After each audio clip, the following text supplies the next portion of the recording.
안녕하세요. 아마 이제까지 국내 선교 후원회가 어떻게 무엇을 하고 있는가는 그냥 이 짤막한 화면 속에 많이 다 담겨 있다고 생각을 합니다. 저는 현재 김제교회 사역하는 이완성 형제입니다. 다시 한번 인사드립니다.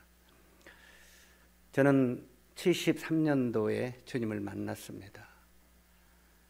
그때 구원을 받고 이제 약 반세기를 주님 안에서 섬기게 되었습니다. 전주교회, 지금 현 안행교회에서 먼저 구원을 받았는데, 제가 처음에 구원받았을 때 노인들만 5분이 계시더라고요. 지금은 다 주님 나라에 가셨습니다만,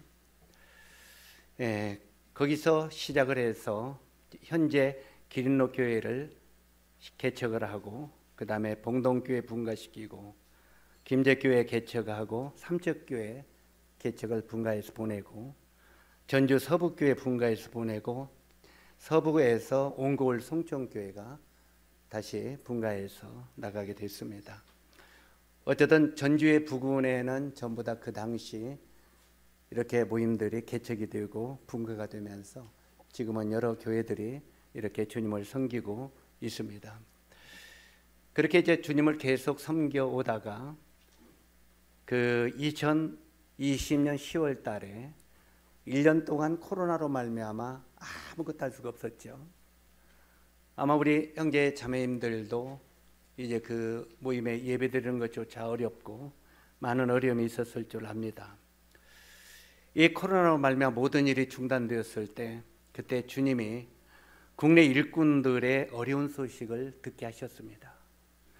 물론 오래전부터 국내 일꾼들이 어려움을 당하고 있는 건 직간접적으로 알고 있었지만, 코로나가 오면서 그것이 구체적으로 한국의 일꾼들이 얼마나 어려움 속에 있는가를 이렇게 듣게 되었습니다. 그런 소식을 듣고 나서 그때 주님 앞에 기도를 했습니다. 주님, 이렇게 한국에 모임을 세우고 이제 점점 확장을 시켜 나갔는데, 한국의 우리 모임들이 이렇게 어려움을 당하고 일꾼들이 이렇게 어려움을 당하면 앞으로 장래가 어떻게 되겠습니까? 그리고 이들을 위하여 무엇을 해야 되겠습니까?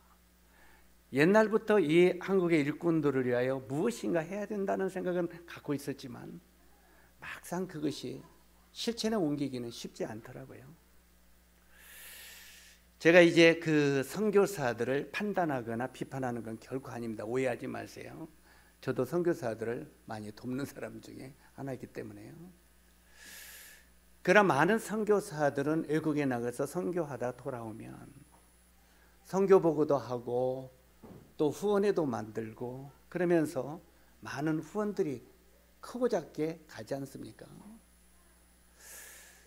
그런데 국내 일꾼들은 모임을 개척하고 10년이 되고 20년이 돼도 누가 선교 보고 하라고 한 분 않더라고요. 특별한 은사가 있는 형제인들은 전국에 다니면서 순회할 수도 있지만, 순회하면서 교제할 수도 있지만, 많은 일꾼들이 어렵게 모임을 개척해서 세워져 갈 때 그들은 때때로 끈이갈망을 못하면서 어려움이 있었는데도 누가 초청해서 집회 한번 해서 격려하지 않고, 그 다음에 그들은 20년이라는 세월이 지나도 선교 보고 한번 하라고도 않고, 그랬을 때 국내 일꾼들이 점점 실망과, 물론 주님 바라보고 하지만 낙담과 좌절 속에 빠져 있는 것들을 보게 됐습니다. 계속 이 일이 이렇게 된다면 한국의 교회들은 어떻게 될까? 한국의 모임들이 결국은 문을 닫게 되지 않겠느냐? 살아남는 교회들은 몇 개 교회가 있지만 지금 전국에 230여 개 교회가 있습니다만 그 교회 중에서 이제 점점 문을 닫기 직전에 있는 교회들이 반절이 상태입니다. 그러면 나중에 이대로 흘러가다 보면은 한국의 모임들이 어떻게 될 것인가? 만약에 이 한국의 지역교회들이 문을 닫게 되면 선교를 할 수 있습니까? 선교사들도 다 짐을 싸가지고 돌아와야죠. 어떤 청년 캠프에 그 청년들에게 질문을 했습니다. 여러분, 한국에 앞으로 사역에 꿈이 있는 사람, 한국의 어떤 지역에 교회를 개척하고 사역에 꿈이 있는 사람 손들어 보라고 하니까 청년 캠프에 한 명이 손을 들지 않더랍니다. 그런데 선교사로 가고 싶은 꿈이 있는 사람이니까 10명이 손을 들더랍니다.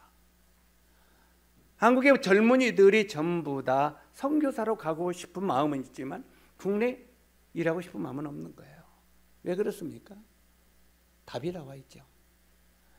국내에서는 아무리 일을 하고 고생을 하고 어려워도 누가 참 수고했다고 격려하지 않고 한 번 오라고 해서 참 순회 집회 한 번 시키지 않고 그랬을 때 얼마나 마음이 한국에서 사역하고 싶지 아니한 마음들이 있겠습니까? 그래서 이런 상황이 있었을 때 결국은 한국의 모임들은 어떻게 될 것인가 하는 생각을 할 때 솔직히 잠이 안 왔습니다. 그래서 이 코로나 말미암아 많은 어려움이 있을 때 저는 주님 앞에 그렇게 기도를 했습니다. 주님, 1년 동안 아무것도 안고 있으니까 멘붕에 빠져버립니다. 사람들을 만나서 전도하려면 사람들이 싫어하고 이렇게 만나는 걸 2m 거리를 두라는데 가까이 앉아서 상담을 하려고 합니까? 상담도 하려고 하지 않지. 영혼들도 못 만나지. 집회도 못 하지. 이렇게 인생을 살려면 이 땅에 살 의미가 무엇입니까? 차라리 그럴 바에는 우리 생명을 거두가십시오. 그게 차라리 편하겠습니다. 솔직히 그런 기도를 했습니다. 그렇게 간절히 기도할 때 주님이 이 국내 일꾼들의 어려운 상황들을 보게 하시고 이런 어려움 속에서 우리가 할 일이 바로 이거였구나 하고 이 국내 선교 후원의 발족을 시작했습니다. 물론 이건 18년 전부터 그 가부모임에서 하려고 몇 번 했습니다만 안 됐어요. 누가 이 총대를 매겠느냐 할 때 이 총대를 메고 앞으로 나갈 사람이 없더라고요. 그래서 오랫동안 마음들만 있었지 하지 못했는데 이 코로나로 말미암아 2000년 12월 달에 2020년 그 발족을 하게 됐어요. 그리고 그때 이제 주님 앞에 일을 발족하겠다고 이 일을 뜻이 있는 분들, 이 마음 가운데 부담이 있고 일에 함께하고 싶은 일꾼들을 찾을 때 이렇게 형제님들이 우리도 같이 하고 싶다고 해서 이렇게 함께 발족을 하게 됐습니다. 그런데 막상 이것을 발족하고 나니까 아무것도 없는 맨손으로 어떻게 이런 일을 시작할 수가 있겠습니까?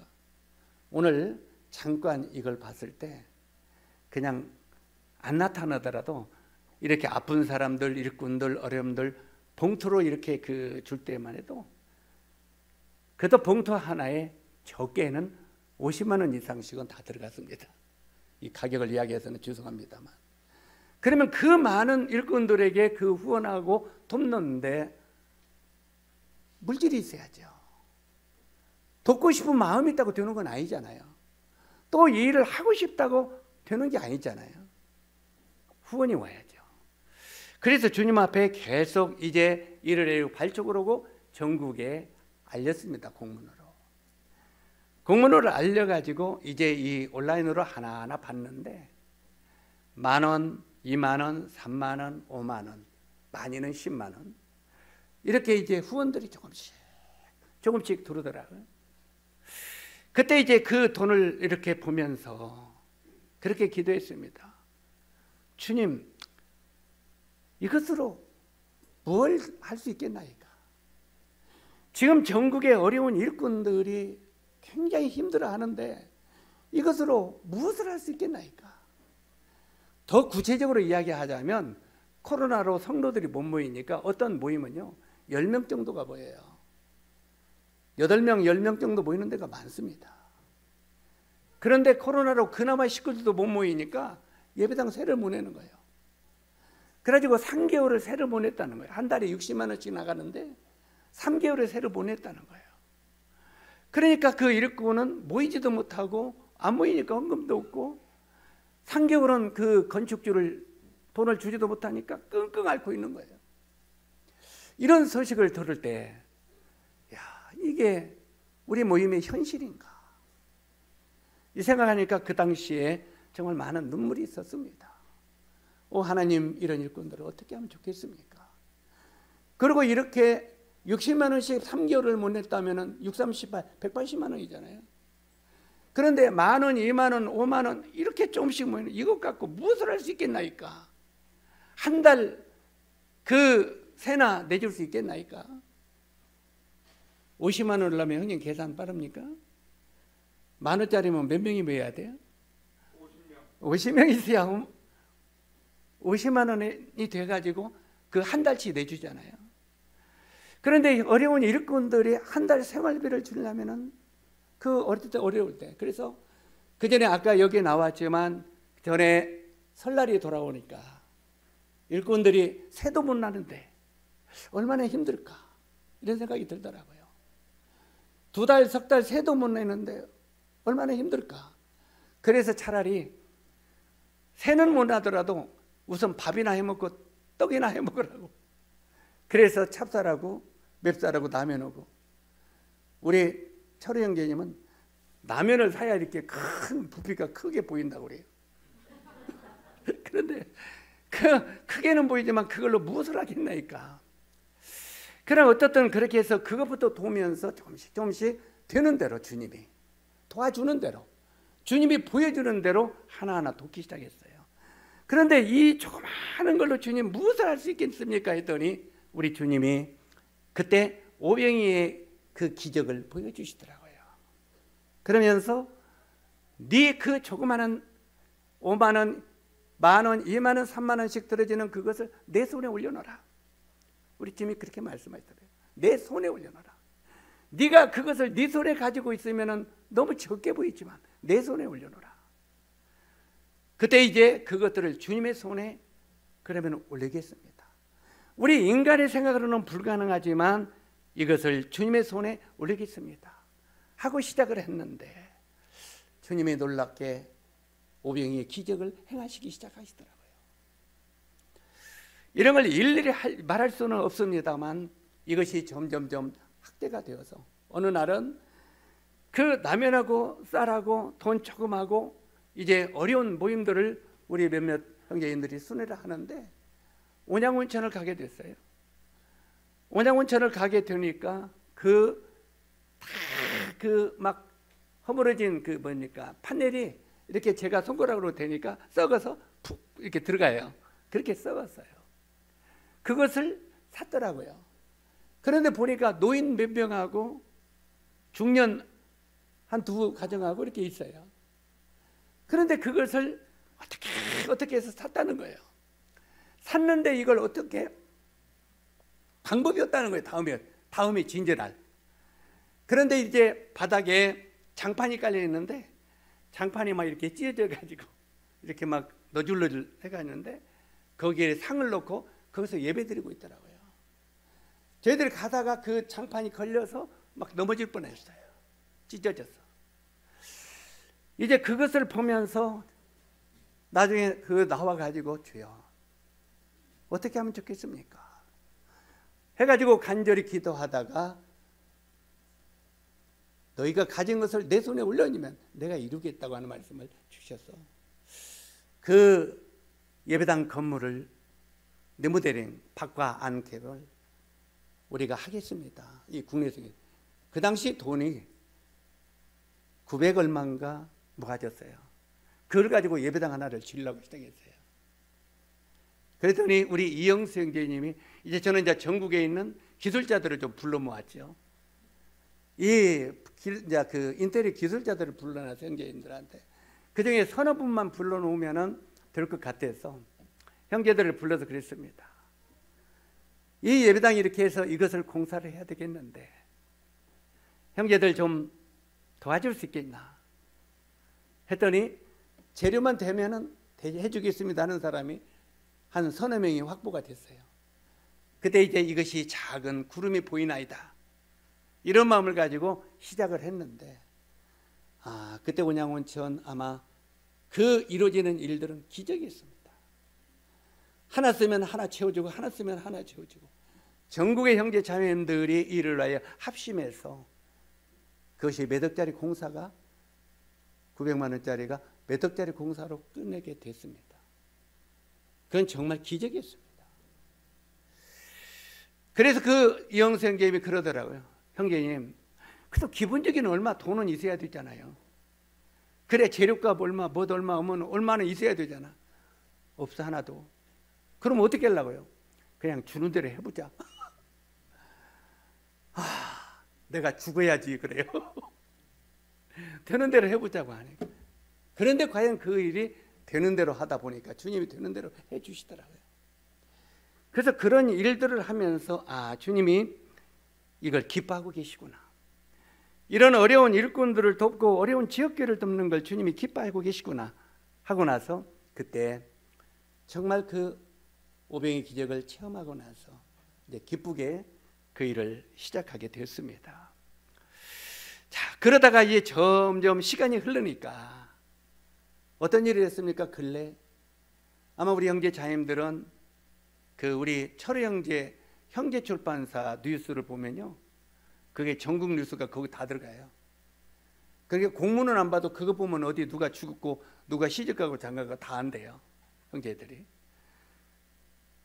실제로 이제 그런 것들로 해가지고 이제 그 형제 자매들이 아픈 사람들이 왜 이렇게 많아요? 몰랐어요. 근데 보니까 일꾼들이나 일꾼들 자매들이 아프면 보통 요즘에는 뭐예요? 아팠다면 암이에요. 그래가지고 여기저기서 터졌는데 이것들을 이제 이 국내 선교에서 알리고 또 이게 알리고 기도 요청하고 하니까 야, 우리 근래에 이렇게 많은 환자들이 있는 거 다 봤습니까? 아마 그 뉴스 안 보는 분들은 그 얼만큼 우리 모임에 환자들이 많은가 몰라요. 그래서 어떤 형제님은 그렇게 말씀하시더라고요. 형제님, 요즘에 왜 일꾼들이 이렇게 아픈 사람이 많아요? 그리고 일꾼들 자매들이 왜 이렇게 아픈 사람들이 많아요? 이렇게 질문하는 거예요. 그래서 지금 많은 게 아니라 원래 아픈 사람이 많았는데 그때는 누가 알려주지 않았으니까 소리소문 앞에 조용히 앓다가 조용히 갔어. 어디로 갔어요? 주님 나라로. 조용히 앓다가 어디 돌 받을 데가 없으니까 조용히 앓다가 조용히 죽었어. 그런데 요즘에 어쩌든 주님이 이 국내 선교 혼회를 발족하게 해서 이걸 드러나게 하시니까 아픈 사람이 이렇게 막 드러나는 거예요. 그러다 보니까 요즘에 그 수술하던 사람들, 아파서 하던 사람들, 어떤 사람은 암으로 고통하다가 결국은 주님이 데려가신 지체들도 몇 있죠. 그런데 많은 형제 자님들이 요즘에 그렇게 말합니다. 결코 우리가 나타내려고 한 게 아니라 형제님들 고맙습니다. 형제님들이 이 일을 위해서 기도에 요청을 했기 때문에 이번에 이 수술비가 그냥 어떻게 다 감당이 되어서 이렇게 치르게 됐습니다. 이걸로 말미암아 성도들의 사랑을 받으면서 참 아직 우리 모임이 죽지 않고 살았구나, 영적으로 살았구나, 이걸 생각하면서 감사했다고 이런 그 인사들이 많이 오는 걸 보면서 참 이런 일을 진작 일찍 했어야 될 텐데 하는 생각을 하게 됐습니다. 실제로 지금 이제 이 일이 지금은 미약합니다. 이제 시작한 지 1년 한 5개월 됐기 때문에 이제 시작이 됐지만 앞으로 이 일이 활성화가 됐을 때 한국의 모임들이 정말 어려움 속에서 조금이나마 힘을 얻어서 맡은 바 복음을 해 충실히 할 수 있다고 생각을 합니다. 이런 일꾼들을 복음 전하는 자는 복음으로 말미암아 살리라. 그게 무슨 말입니까? 형제님, 그게 뭔 말이에요? 복음 전하는 자는 복음으로 말미암아 살리라. 무슨 말이에요? 굶어가면서도 복음만 전해라 이 말입니까? 아니죠. 사도 바울이 뭐라고 했습니까? 일하는 소 입에 멍에를 채우지 말라고 그랬잖아요. 일하는 소에 그들이 풀을 뜯어먹고 곡식을 뜯어먹게 해라. 뜯어먹게 해야 그들이 일할 수 있지 않느냐. 이것은 소를 향하여 내가 하는 말이냐, 일꾼들을 위하여 하는 말 아니냐. 사도 바울이 그렇게 말하고 있는 걸 보게 되죠. 실제로 우리 모임의 1세대, 2세대 형제님들 고생 많이 했어요. 저도 구원받은 연도가 반세기가 지났다고 했는데 반세기 지나면서 돌아보니까 그 당시 일꾼들 진짜 고생들 많이 했어요. 그런데 그들이 그런 고생을 하면서 기틀을 깔았죠. 기틀을 깔아서 한국 모임에 이 기틀이 된 거예요. 우리가 오늘날 그냥 뚝 떨어져서 이렇게 된 게 아닙니다. 많은 믿음의 선배들이 굶주리고 헐벗고 하면서 주와 복음을 위해 살았던 이것들이 모임의 기틀이 되었다는 겁니다. 그런데 그 1세대, 2세대 형제들은 벌써 주님 나라에 다 갔어요. 아직 살아있는 분들도 계시지만 거의 많이 떠났어요. 정말 어떻게 보면 고생하다가 떠났죠. 그런데 그 다음 세대도 이제 선배들의 그 고생을 보니까 그 길을 안 가려고 하는 거예요. 저는 이제 오늘 우리 거제교회 와서 우리 형제 자매들에게 이 말씀을 드리고 싶습니다. 필리핀에 엠마오 사역을 하는 형제님 가정을 가보니까 5대가 사역을 하고 있더라고요. 5대면 아시죠? 5대가 그 엠마오 사역을 하고 있어요. 근데 지금 사역을 하는 분은 아들이 없어요. 그러니까 딸이 대신하는데 사위가 와서 같이 하는 거예요. 그러니까 아들이 없으면 딸이 와서라도 그 사역을 맡아서 계속 하더라고요. 그리고 이제 전 세계, 제가 주님의 은혜로 세계 46개국을 다녀봤습니다. 그러면서 러시아, 그 다음에 루마니아, 헝가리 여러 나라의 모임들을 많이 다녀봤어요. 그런데 이런 많은 모임들을 다녀봤을 때 대를 위하여 복음을 위하여 살아가는 가정들이 많더라고요. 할아버지, 아들, 그 다음에 손자까지 대로. 우리가 잘 아는 인도의 존 쿠리안 형제님 아시죠? 아버지가 주를 위하여 모든 걸 버린 사람이었다고.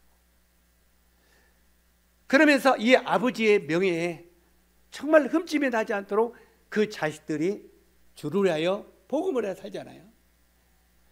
사이들까지 전부 사역을 합니다. 고아 사업까지. 그래서 인도에 가보니까 이 코리아는 모든 가족이 다 사역자들인 거예요. 그런데요, 한국에 고생을 했던 일꾼들, 그 자녀들이요, 한국에는 95%가 아버지가 사역하던 길 나는 안 간다고 말한답니다. 비극 아닙니까? 아버지 같은 사역 나는 안 한다고. 나는 차라리 직장 다녀서 돈 벌어서 그냥 이렇게 섬기면서 그렇게 하겠다고. 그것도 좀 괜찮은 신앙을 가진 사람이 그래요. 그렇지 않은 사람은 사역자 아들이 세상으로 흘러가 버린 사람이 많지 않아요. 왜 그렇습니까? 그러면 우리들은 뭐라고 말합니까? 아이고, 사역자 아들이 저렇게 주님도 안 사랑하고 세상으로 가버렸어? 욕하지 않아요? 그 책임이 어디 있다고 생각하십니까? 왜 한국의 전심으로 일하는 사역자들의 자녀들이 95%가 나는 사역을 안 한다고 그렇게 말하겠습니까? 여기에는 이유가 있다는 거예요. 아버지가 고생해가지고 교회를 세워놨는데 나중에는 성도들에게 비판이나 받고 판단이나 받고 멱살이나 잡히고 그것을 자식이 봤을 때 그 길을 걷고 싶은 마음이 있겠어요? 없겠어요? 없습니다. 실제로 이 아버지가 주를 위하여 산다고 믿음으로 산다고 하는데 집에는 먹을 것이 없어서 굶주리고 있는 자식들이 아버지가 걸어가던 사역도 안 간다는 겁니다. 그렇게 안 산다는 겁니다. 아버지처럼. 이게 우리 한국 모임의 현실이다 이 말입니다. 비극 아닙니까? 오늘 다른 교제를 좀 하려고 했는데 그걸 시간 계산 않고 이간증만 하고 마치도록 하겠습니다. 다른 데서도 이야기했습니다만 그 형제님한테 제가 허가를 맡았어요. 허가를 맡았기 때문에 반복해서 하랍니다. 우리 이제 정년퇴직한 한 형제님이 어느 모임에 젊은 날 개척을 갔어요.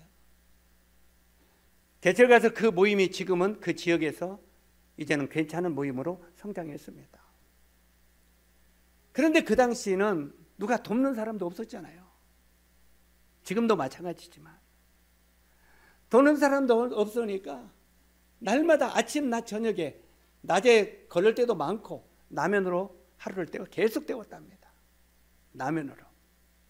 그러니까 딸이 아빠 우리는 언제나 밥 한 번 먹고 살아?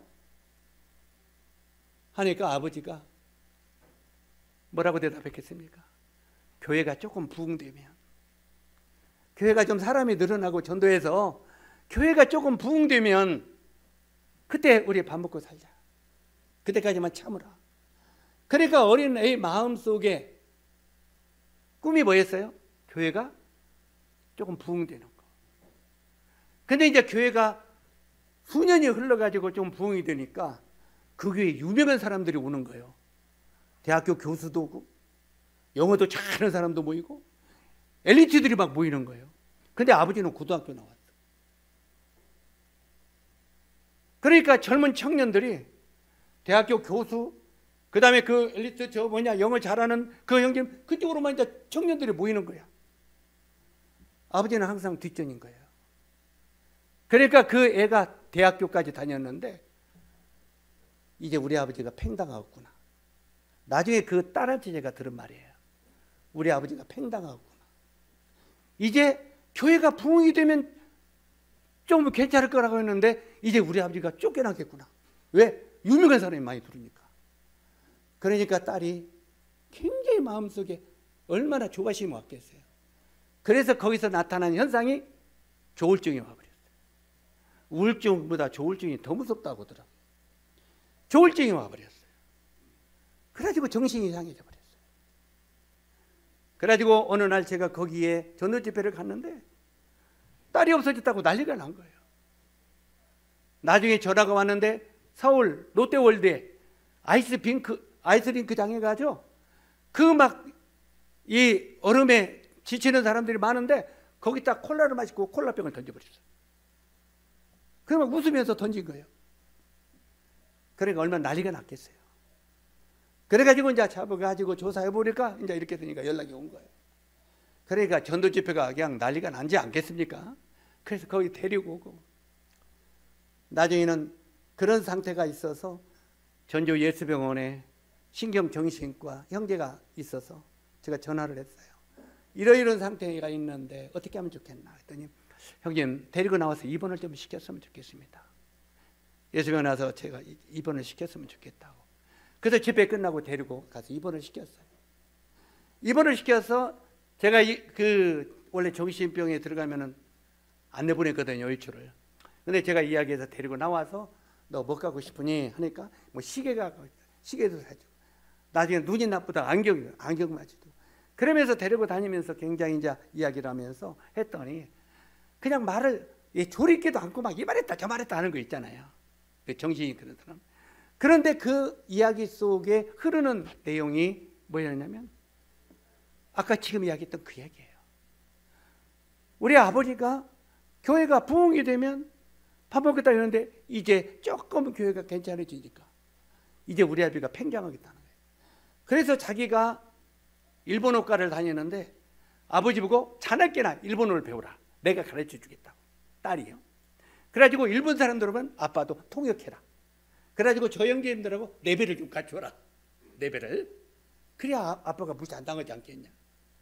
그런데 아빠는 좀부터 야 못 오겠다 하고 집어내 부르고 그만두니까 화가 나버린 거예요. 속이 상하고. 그래서 그런 정신적으로 어려움이 되어가지고 나중에 그 이야기를 듣고 제 마음속에 많은 눈물이 있었습니다. 지금 한 일꾼의 예를 들여서 말씀을 드렸지만 한국에 정말 이렇게 어려움을 겪으면서 일하는 일꾼들이 많다는 겁니다. 한 달에 50만 원, 60만 원 주는 세도 못 내가지고 쩔쩔매는 교회들이 많다는 겁니다. 세도 못 내서 쩔쩔매는 사람들이 생활은 어떻게 하겠습니까? 상상됩니까? 세도 못 냈는데 생활은 어떻게 하겠어요? 그건 일일이 말 안 해도 지금도 그렇게 음지에서 눈물로 일하는 일꾼들이 많다는 겁니다. 그렇다고 그렇게 고생했다고 누가 아련을 줍니까? 우리 거제특교에서 그런 형제에 들어와서 초청 집회라도 좀 해서 격려라도 해줍니까? 아예 거기는 나와 이름도 없는데 뭐 우리 그렇지 않습니까? 외롭게 눈물 나면서 그러면서 교회가 부흥이 안 된다고 판단만 하면 어떻게 되겠냐는 거죠. 그래서 늦었지만 우리 모임도 이래서는 안 되겠다 하는 생각을 합니다. 이래서는 안 되겠다. 적어도 우리가 선교사들 돌보는 거 좀 잘하는 것입니다. 그러나 내부가 굶어가면 외부는 나중에 보따리 쌓이고 다 돌아와야 됩니다. 먼저는 내실이 튼튼해야 됩니다. 사랑하는 거제 형제자매 여러분, 우리 국내 일꾼들을 위해서 한 번만 더 돌아볼 수 있었으면 좋겠습니다. 한 번만 더.